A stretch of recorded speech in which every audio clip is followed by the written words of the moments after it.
এবার আমরা উঠব। সোমবার বন্ধ থাকে আর বাদ বাকি দিন খোলা থাকে। এবার উঠছি দুজনে আমরা সিঁড়ি দিয়ে ভিতরে। সবাই তুলছে, আমি একা তো তুলি। তো দেখছেন ভিক্টোরিয়ার উপরে আমরা উঠে গেছি। এরপরে ঢুকতে দেবে কিনা জানি না, বলতে পারছি। ভিক্টোরিয়ার দেওয়াল আছে এটা, উপরে দেখতে পাচ্ছেন ভিক্টোরিয়ার পুরো দেওয়াল, পুরো সাদা। ফোনটা ব্যবহার করা যাবে। চলো চলো চলো চলো।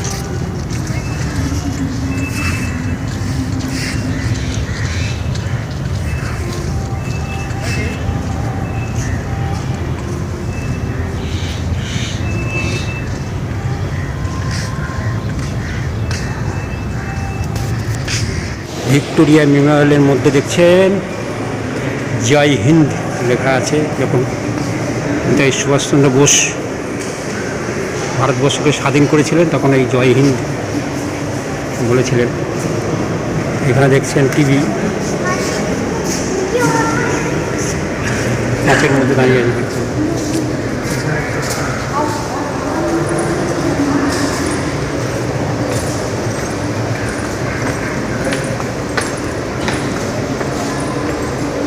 সুভাষ বোস।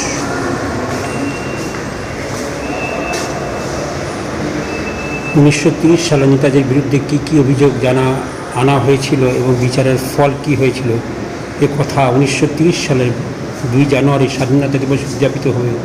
এই মর্মে নেতাজি কলকাতায় তার সমস্ত প্রস্তুতি নিয়েছেন, কিন্তু তার জন্মদিনে জানুয়ারি তারিখে রাষ্ট্রদ্রোহে বেআইনি সমাবেশ এবং উস্কানিমূলক বক্তব্যের মাধ্যমে সাধারণ মানুষকে পরিচিত করবার অভিযোগ তাকে গ্রেপ্তার করা হয় এবং বিচারের ফল ছিল আলিপুর জেলে 1 বছরের কারাদণ্ড।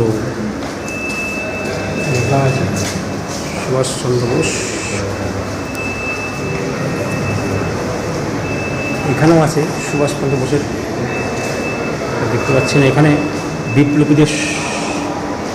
বিপ্লবীদের সম্পর্কে বিস্ময়িত ভগৎ সিং সম্পর্কে নেতাজি মনোভাব কেমন ছিল আপনারা পড়ে নিন একটু।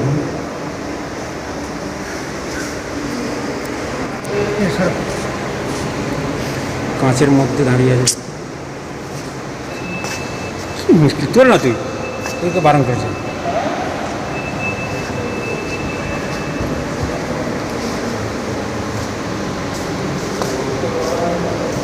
নেতাজি সুভাষচন্দ্র বোস।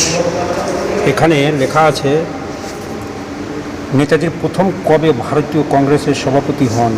1938 সালে হরিপুরা অধিবেশনে তিনি প্রথমবার সভাপতি হিসেবে মনোনীত হন। এখানে হিন্দিতে লেখা আছে, যারা হিন্দিতে পড়তে পারবেন তাদের জন্য। আর এখানে যে আছে উপরে পুরো ভিক্টোরিয়া মেমোরিয়ালের জিনিসপত্র।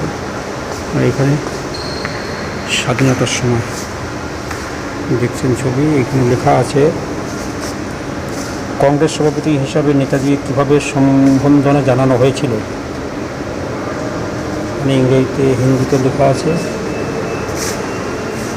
এইখানে লেখা আছে সুভাষচন্দ্র বসুকে ভারতের পরিকল্পনা অগ্রদূত কেন বলা হয়।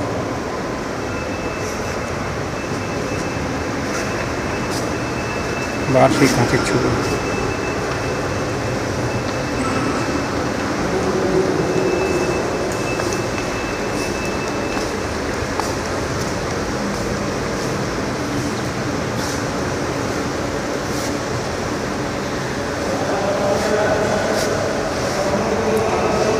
এখানে লেখা আছে 1939 সালে ত্রিপুরী অধিবেশনে কংগ্রেসের সভাপতি পদের নির্বাচনে নেতাজি হন। নেতাজি কত ভোটে গান্ধীজির প্রার্থী পটবী সীতারাম মাইয়াকে হারিয়েছিলেন।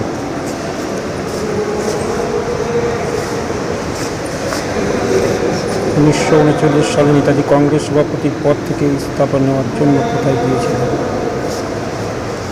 লেখা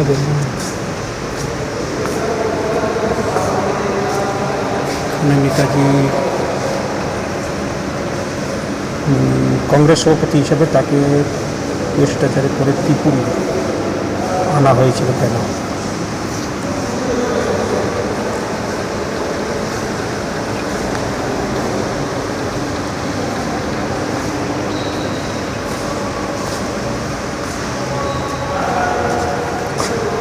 নেতাজি কেন ভারতীয় সিভিল সার্ভিসের পদপূর্ণ তালিকা থেকে পদত্যাগ করেছিলেন? এগুলো নেতাদের কাজে লাগবে বাবু। এখানে কী আছে? এখানে লেখাগুলো বোঝা যাচ্ছে না, ইংরেজি না, বোঝা যাচ্ছে।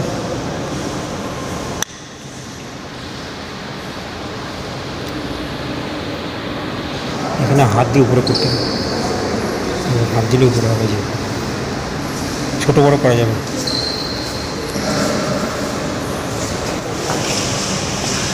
ওইটা সরা, ওইটা উপরে নিয়ে ওইটা কী লেখা আছে? ওইটা লেখা আছে নেতাজি ইয়ার্স।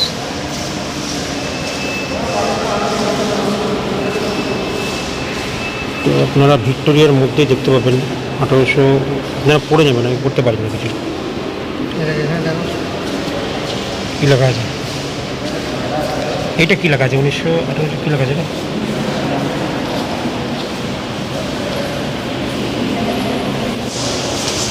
এটা কিছু নেতাজি সুভাষচন্দ্রের সার্টিফিকেট থাকলে কিছু হবে।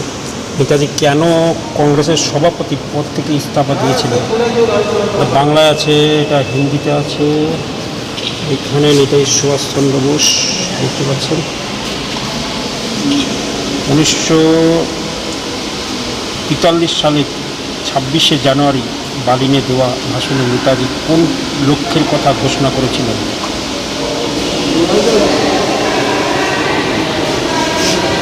স্বাধীনতা সংগ্রামে বাংলা ও বাঙালির ভূমিকা সম্পর্কে নেতাজির মনোভাব কী ছিল?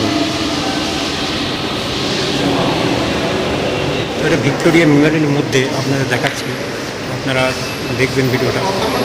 পুরো ভিক্টোরিয়া মেমোরিয়ালের মধ্যে আমি দাঁড়িয়ে আছি। সব নেতাজি সুভাষচন্দ্র বোসের সব কিছু লেকচার এখানে লেখা আছে, খোদাই করা আছে, তো আপনারা দেখছেন।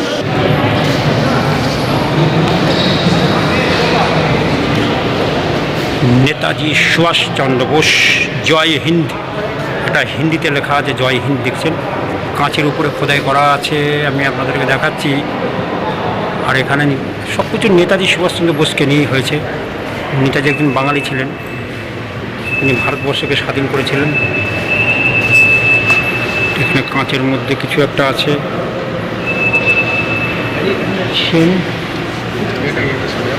এখানে হিন্দিতে লেখা আছে, বাংলায়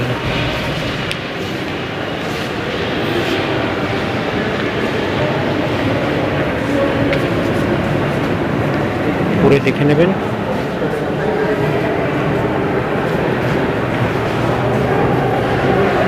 টা মনে হচ্ছে নেতাজির নাকি?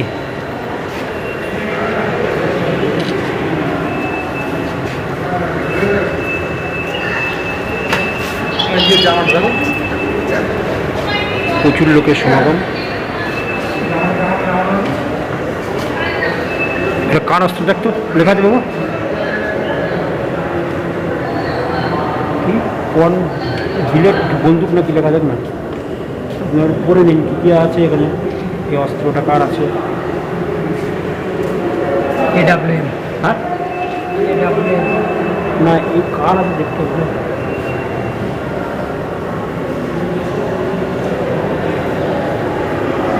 ওরে কি বন্ধ করে দেখতে হবে।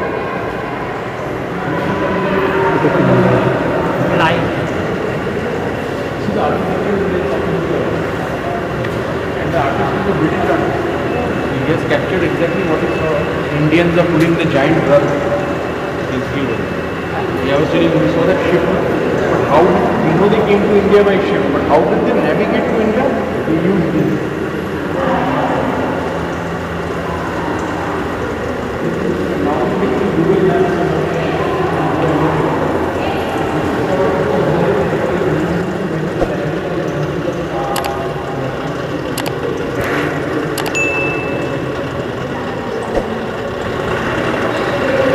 দেখছেন হাতে আঁকানো একটা পিকচার ভিক্টোরিয়া মেমোরিয়ালের মধ্যে। তো মহারাজ জয়পুরে যাচ্ছেন, সে একটা লেখা আছে, কারণ সেটা দেখে আমি আপনাদের বললাম। বিভিন্ন রকমের ছবি আছে এখানে দেখতে পাবেন, হাতে আঁকানো। দেখছেন পুরো এলাকাটা, পুরো ভিক্টোরিয়া মেমোরিয়ালের মধ্যে যখন ভারত স্বাধীন হয়েছিল তখন তার মধ্যে এগুলো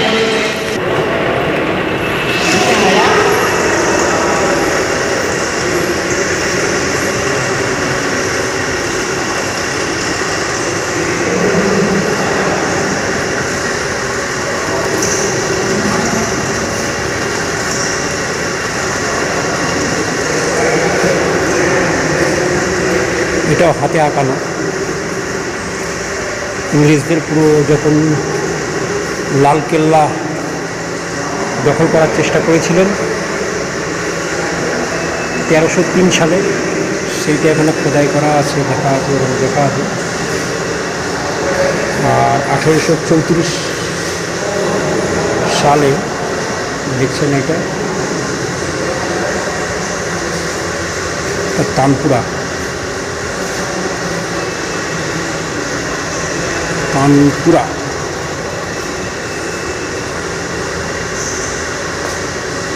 তো দেখছেন এখানে ব্রিটিশদের সব কিছু দেওয়া আছে। এখানে বহুত পুরোনো জাহাজ কাঁচের মধ্যে। চলো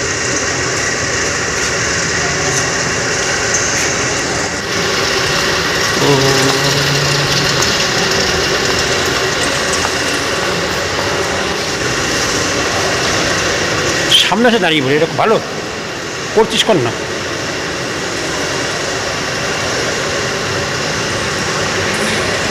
ভিক্টোরিয়া মিউজিয়াম, এইটা যেন কি বলতে পারছি না।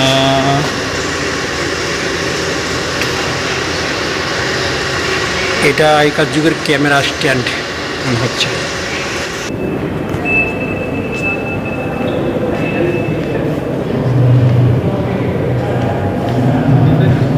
এইখানে লেখা আছে নেতাজি কেন রানী ঝান্সি রেজিমেন্ট গঠন করেছিলেন। এখানে লেখা আছে মহিলাদের ক্ষমতার লক্ষ্য অবিচল নেতাজি আজাদ হিন্দ ফৌজের অংশ হিসেবে গঠন করেছিলেন আধুনিক বিশ্বের প্রথম মহিলা বাহিনী, যার নাম ছিল রানী ঝান্সি রেজিমেন্ট। দক্ষিণ পূর্ব এশীয় দেশগুলিতে বসবাসকারী ভারতীয় বংশোদ্ভূত নারীরা এই রেজিমেন্ট যোগ দেন। নেতাজি ঘোষণা করেছিলেন আজাদ হিন্দ ফৌজ যখন কলকাতায় প্রবেশ করবে তখন সমগ্র বাহিনীকে নেতৃত্ব দেবে রানী ঝান্সি রেজিমেন্ট।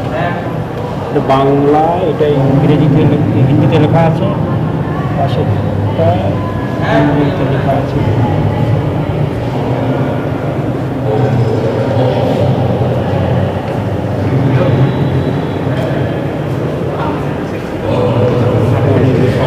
ব্লক প্রতিষ্ঠান পটভূমি কী ছিল? কলকাতা মেট্রো।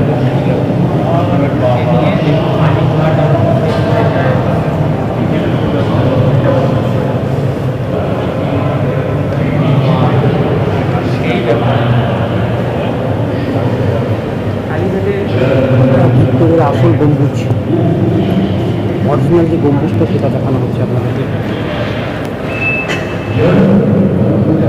ভিডিওর মাধ্যমে, সেটাকে দেখানো হচ্ছে।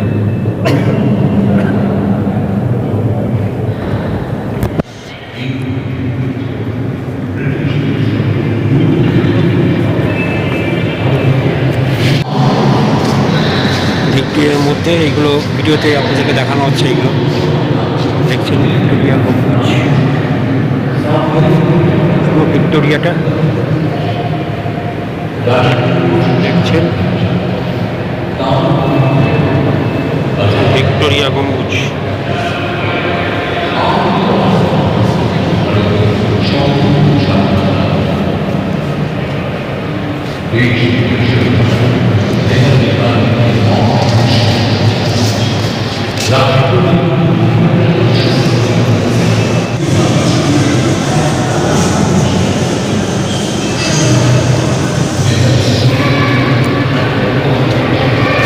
এখানে আজাদ হিন্দি ফৌজ হিসাবে নেতাজির ডাকে সাড়া দিয়েছিলেন কারা কারা? নেতাজির স্লোগান ছিল দিল্লি চলো, এবং এটি আজাদ হিন্দি ফৌজের প্রতিটি সৈনিকের মুখে যুদ্ধের নিঘোষ পরিণত হয়েছিল। শুধু এটি নয়, ক্রমে দিল্লি দিল্লি জানা হায় গানটি কুচকাওয়াজ গাওয়া হতো। হিন্দি বাংলা দুটোই লেখা আছে, দেখছেন আপনারা।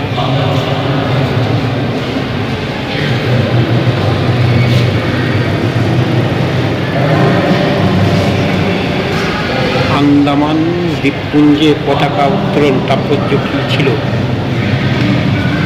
এইখানে দেখা যাচ্ছে প্রায় 1 বছর ধরে আন্দামান দ্বীপপুঞ্জ জাপানের অধীনে থাকার পর জাপান সরকারের সঙ্গে সমঝোতা করে আন্দামান দ্বীপপুঞ্জকে সংঘবদ্ধ ভারতের আজাদ হিন্দি সরকারের অন্তর্ভুক্ত করবার কাজটি সুভাষচন্দ্র বোসেই করতে পেরেছিলেন। 1943 সালে 30 সেপ্টেম্বর তিনি তরঙ্গ পতাকা উত্তোলন করে স্থায়ী সরকার প্রতিষ্ঠান করেন। সেই সময় দুটি দ্বীপের নাম দিয়েছিলেন শহীদ এবং স্বরাজ।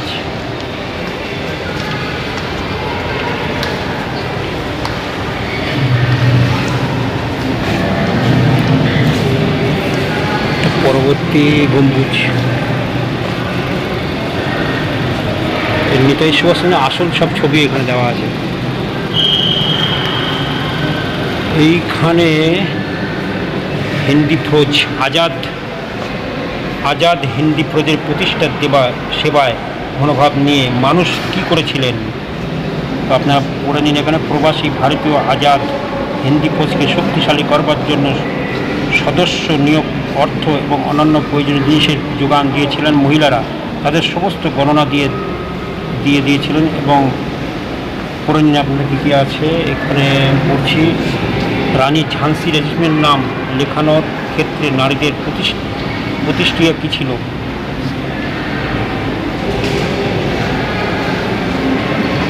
উনিশশো সালে 4 জুলাই সিঙ্গাপুরে সৌনাগ্রাথে থিয়েটারে কোন ঐতিহাসিক ঘটনা ঘটেছিল। সব জায়গার ছবি নেতাজি। 1943 সালে 2 জুলাই নেতাজি সিঙ্গাপুরে পদমর্যাদা করবার পর তাকে কীভাবে সম্বোধনা দেওয়া হয়েছিল। আজাদ হিন্দি ফৌজের আদর্শ কী ছিল। নেতাজি সুভাষচন্দ্র বোস।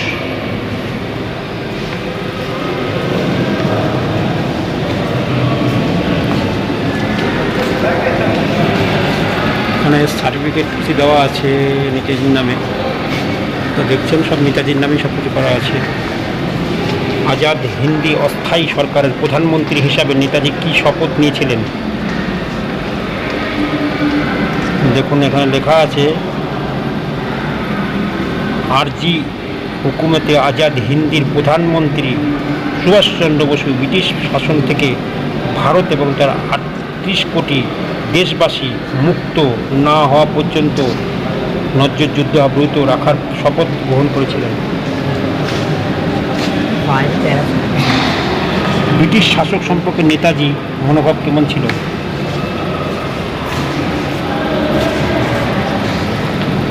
নেতাজি কেন টোকিও সম্মেলনে অংশ নিয়েছিলেন। আজাদ হিন্দ সরকারের ভারতীয় সংগঠিত কী ছিল। সিঙ্গাপুরে মিউনিসিপ্যাল কর্পোরেশনের ইনস্টার দিকের মাঠে কী ঘটেছিল। যে দেওয়া আছে ছবিটা দেখছেন।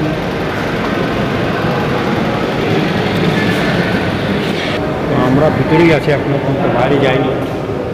বাইরে কিছু গ্রন্থ রাখা আছে, দেখাই আপনাদেরকে। কিছু এর মধ্যে দেখছেন কিছু গ্রন্থ, সুভাষচন্দ্র বসুর কিছু গ্রন্থ রাখা আছে। গ্রন্থটা পড়ে আমি আপনাদেরকে দেখাবো।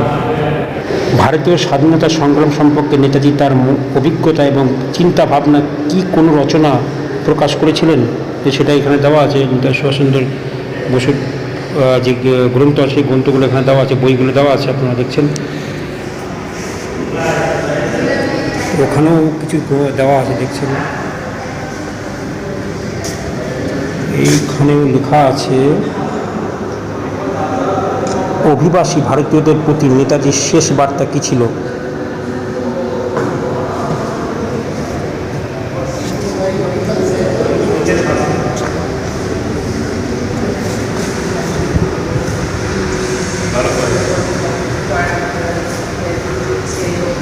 আজাদ হিন্দি সরকার কবে গঠিত হয়। 1943 সালে 21 অক্টোবর তার শপথ গ্রহণ অনুষ্ঠিত হয়।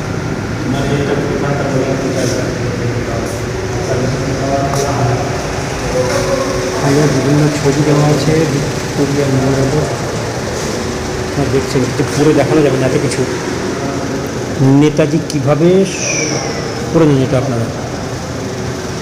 এইখানে 1942 সালের শেষ পর্যন্ত কোন পরিচয়ে নেতাজি পালিয়ে পৌঁছেছিলেন? তো ভিডিওটা বড় হয়ে যাবে, তো আপনারা এত কিছু দেখানো যাবে না আপনাদেরকে। তো আমি যা দেখাচ্ছি এইভাবেই দেখে নিন আপনারা, কিছু কিছু জিনিস আছে সেগুলো আপনারা দেখে নিন। তো ভিক্টোরিয়া মেমোরিয়ালের মধ্যে এখানে দেখছেন এখানে কী আছে,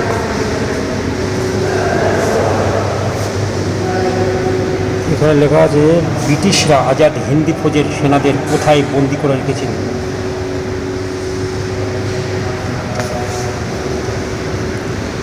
এইখানে এক জাতি, এক আত্মা, চেতনাকে এক অমর প্রতিচ্ছবি, নেতাজি সুভাষচন্দ্র বোস।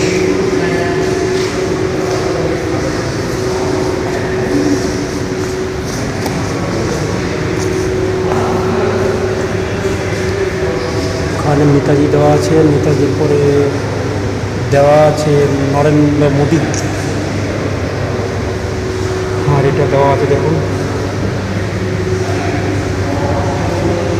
দেখছেন সব প্রধানমন্ত্রী নরেন্দ্র মোদী। আর এখানে যখন ভিক্টোরিয়া মেমোরিয়াল বানানো হয়, ব্রিটিশরা যখন বানায় তখন এই যখন দেখছেন ভিডিওটা বড় হয়ে যাচ্ছে, কিছু করার নেই, আপনারা দেখতে চাইছেন তো আমি দেখাচ্ছি।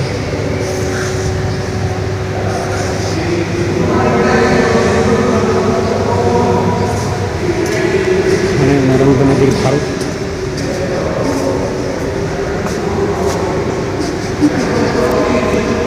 দেখছেন ভারতবর্ষের পতাকা, ভারতের পতাকা এলসিডি দেখানো হচ্ছে, দেখছেন নেতাজি সুভাষচন্দ্র বোস, দেখছেন স্বাধীনতা সংগ্রামের কিছু কিছু দেখাচ্ছে এখানে, পরিষ্কার আসছে কিনা জানি না, আমি পরে দেখিয়ে দেবো এটা।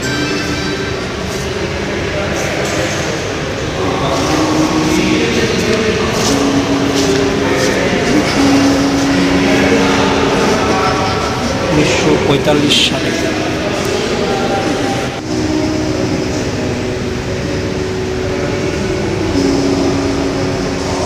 স্বাধীনতার সব কিছু এই এলসিডিতে দেখানো হচ্ছে।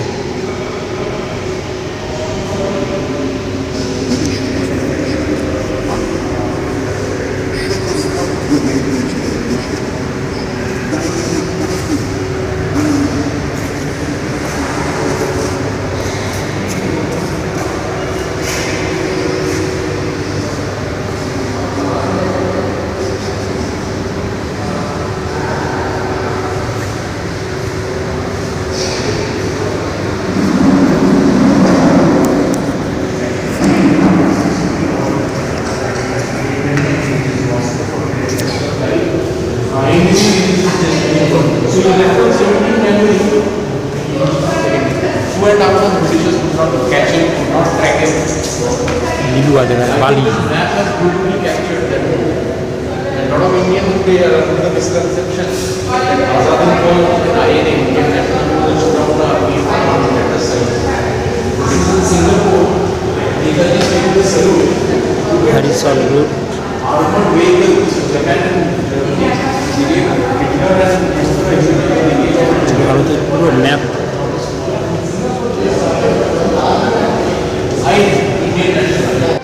পুরো পশ্চিমবাংলার ম্যাপ উল্টো হয়ে যাচ্ছে। এটা কলকাতা থেকে বালি, বিভিন্ন পশ্চিমবাংলার বিভিন্ন জায়গার ম্যাপটা এখানে আছে। ভিক্টোরিয়া মেমোরিয়ালের মধ্যে আপনারা আসতে পারেন, পুরো পুরো বিশ্বের যে এটা সেটা এখানে দেওয়া আছে, পুরো বিশ্বের যে ওয়ার্ল্ড সেটা এখানে দেওয়া। এখন ভিক্টোরিয়া মেমোরিয়াল থেকে বেরিয়ে যাচ্ছি,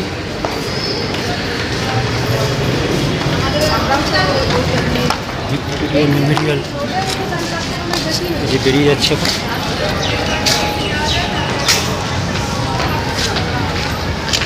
এইবার বাইরের ছবি আপনাদের দেখাবো কিছু, এই পাশটা ওই পাশটা আমি দেখাবো আপনাদেরকে, এই পাশটাও দেখাবো।